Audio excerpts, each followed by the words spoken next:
I'm pleased to welcome the chairman of the Repatriation Committee, Mr. Nizam Mohammed. He's with us via Zoom. Good morning, sir. Welcome to the program. Thank you very much. A very good morning to you and your listeners, your viewers. It is a pleasure to be on your program this morning, sir. Well, Mr. Mohammed, it's been about 2.5 months since this Repatriation Committee was established. Since then, what has transpired? In fact, where are we at with bringing these approximately 100 refugees back to Trinidad and Tobago? You're correct. We have been in existence for about 2.5 months, and we have been establishing all that is necessary in order for us to execute our mandate. We have established an office in Port of Spain. We have also established an office in San Fernando. And we have been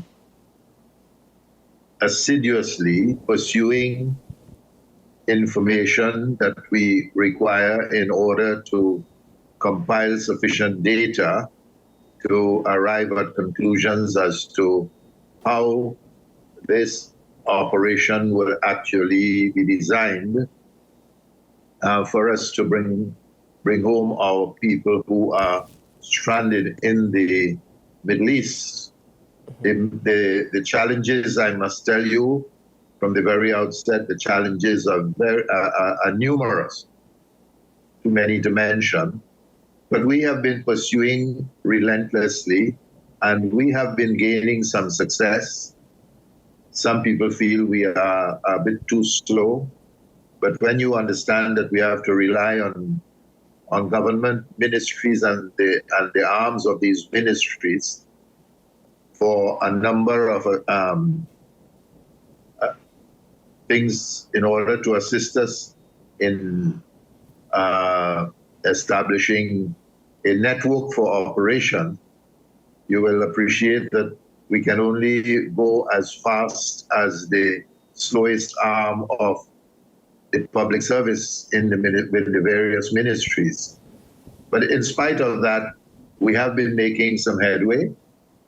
We have established contacts with certain foreign countries. And the next step would be for us to go into some greater detail to work out the mechanics of how the operations should actually take shape. We are waiting on government for that kind of clearance. And that's the stage that we have reached. Mm-hmm. Now, in the interim, we have been relating with the relatives of those people who are affected and who are in these refugee camps and other places in the Middle East. And we have been explaining to them, giving them an update as to what is actually taking place. Mm-hmm. Now, you said, in breaking down your response, you said that an office was established in Port of Spain, an office established in San Fernando. There's this 3-member committee that is charged with this great task. Is there enough resources that have been made available to ensure that all your functions, all your responsibilities are executed? We, at the moment, we are getting there, but we have some minimal assistance to date. Mm-hmm. Now, and we have been managing on our own, and we have had some volunteers who have been assisting us, and that is how we have been able to make some progress. And your greatest challenge, because you said that there are many challenges, and I'd like you to elaborate further on the challenges, but you also mentioned the slowest arm of the public services, how fast this committee could move. Has that proven to be the greatest stumbling block? Well, I wouldn't say it's a stumbling block, or they are stumbling blocks. I would say that they would hold us back to some extent. And the speed with which we hope that we would proceed, that has been affected to some extent, yes. Now, what's about the cooperation from the families in gathering the information that is necessary? And now, data gathering in order to create record keepings or profiles of the refugees who are stuck in these camps abroad. Has there been great cooperation by the relatives enough to actually create this database? The information that they have provided has been extremely helpful to us. They have been very, very diligent in that regard, and understandably so, because they are somewhat anxious to rescue their relatives who are held up in these refugee camps. So I would say that they have been of tremendous help to us, and they have been cooperating with us so far. The next side of it, of course, is the actual control of these refugee camps. From what I understand, there's no single government that actually controls these refugee camps, but rather authorities that are autonomous to any one particular government. Has the committee established how they are going to try and work around this? You have actually entered into an area. You hit the nail on the head. That is the greatest challenge. This organization, ISIS, has left its legacy of total confusion and a concentration of our people can be found in two major camps in northeast of Syria. One of those camps has over 85 women and children. And that area is not controlled by any sovereign government, so that a government-to-government initiative cannot be worked out.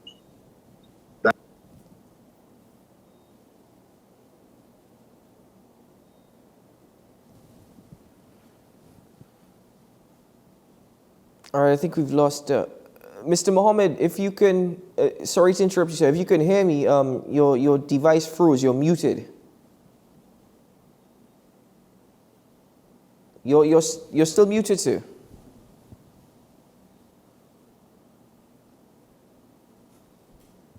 All right, I'll tell you what. Let's take a quick commercial break. Actually, Mr. Mohammed, I'm going to have to ask you. I'm so sorry, sir. If you could just repeat your response, we lost you halfway through. Oh, you did lose me halfway through. What I'm saying is that northeast Syria, where these two camps are located, these two camps are controlled by autonomous authorities, part of which is the Syrian Liberation Army. And during combat, they were fighting against the Syrian government, so that you have an authority that is not on good terms with the Syrian government, and the camp is on Syrian soil. So what will be required will be further efforts in order to find ways and means of gaining access to these camps. And that is where the challenge lies, because we are not in a position to deal with government-to-government negotiations. Just yet. But we are working on that. Now, let me get into some questions. I'm sure you've been asked of this before, but there are great concerns, of course, here in TNT that have been expressed by members of the public. It seems as though the public is split on this particular decision to repatriate these nationals. You made comments in the past suggesting that the public and the people of Trinidad and Tobago denounce radicalism and extremism and violence. There have been some that have suggesting if you are saying that we should do that, why is it necessary now to repatriate these refugees? These are our citizens, and if they are verified as citizens of Trinidad and Tobago would have a responsibility in that regard. In any country, you will have indifference when it comes, or you may have different views when it comes to this question of repatriation. Even in the developed countries, you have that kind of situation that you are talking about. But if we manage the situation properly, for example, we have identified the children and the women, and if we bring them in initially, and we are in a position to convince our population that resettlement and accommodation is comfortable enough for such returnees, the mindset of the public may go in one single direction. That is to say, let the people be reintegrated and let life continue to go on. It could be that these women, not the children, but the women were innocently dragged into something that was rather stupid in the first instance. And they have been innocent bystanders who got involved in a situation that they perhaps never dreamt of. What is the committee's, I suppose, way of verifying, because this is the term you just used, verifying that they are citizens of Trinidad and Tobago? How do we go about now doing that? What will be necessary? We should. I think it will be like a three-pronged approach, and the first one would be access to the refugees, and we have to go through a verification process, and we need the involvement of certain government agencies for that exercise. For example, one of the you will have to have health personnel, and you've got to get immigration officials, because I would presume, without talking or meeting or having any communication with any one of these refugees to date, I would presume that scarcely a single one would have travel documents that are valid. So that we have to make them travel ready. And it is a very, very complicated exercise. One, access is still high up in the air, and we are working on that. But when we do get access, then we've got to engage personnel from our various authorities in Trinidad who are specialists in various fields to pursue this verification process that I am talking about. Mr. Mohammed, if these is part of the responsibility of the committee actually also rehabilitating these refugees back into Trinidad and Tobago society? Say that again, I'm sorry. Is part of the responsibility of this repatriation committee also to rehabilitate these refugees back into Trinbago's society? Well, it is our main responsibility to assist the government in having these people returned to Trinidad and Tobago. Once they're here, by no stretch of the imagination, our three-man committee can do what you have just said. That is, again, a very complex task that will involve social services and other agencies in the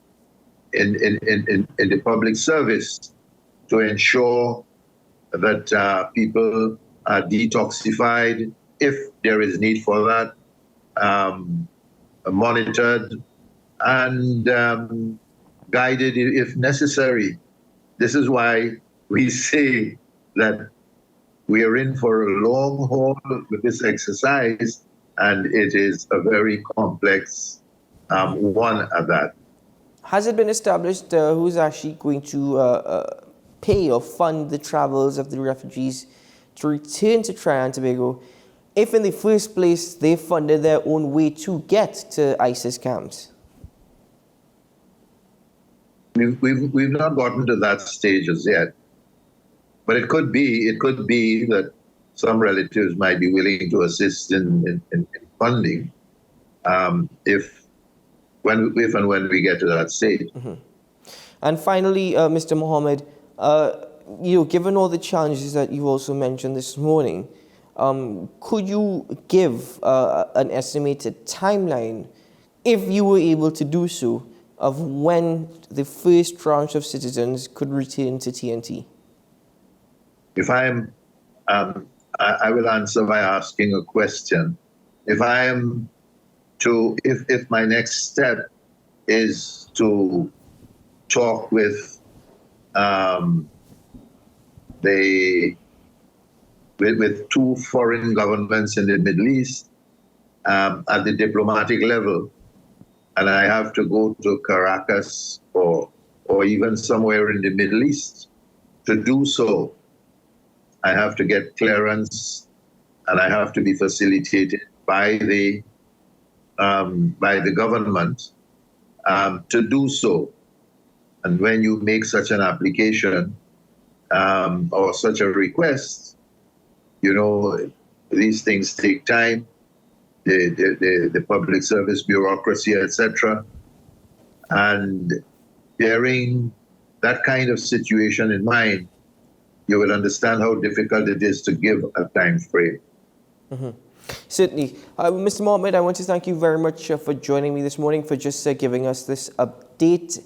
And of course, we'll be in a conversation in the future for further updates. But for now, It's always a pleasure to be talking with you, sir. Thank you very much. Thank you for your time.